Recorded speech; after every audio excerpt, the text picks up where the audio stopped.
While on the Encounter page, you may click the Clinical tab to create a prescription. Then click Medication. Click Add button.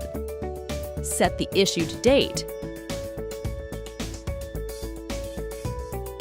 You may set the expiry date and add a note to patient.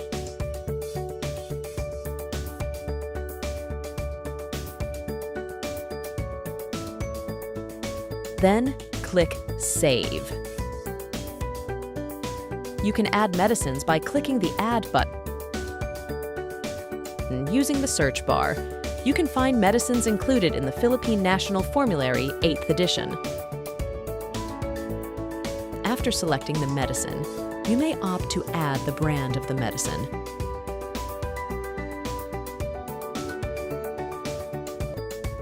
Add instructions,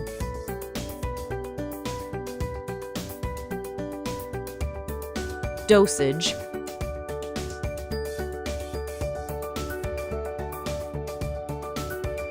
and quantity.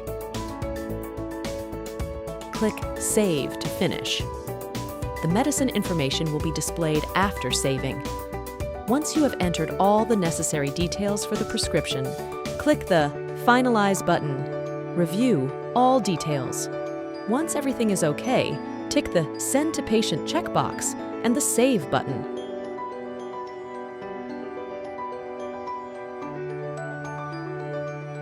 There you have it. I hope you find this tutorial helpful and informative. Check out our other video guides and SeeYouDoc's social media accounts. If you have any questions, you may reach us through support@SeeYouDoc.com.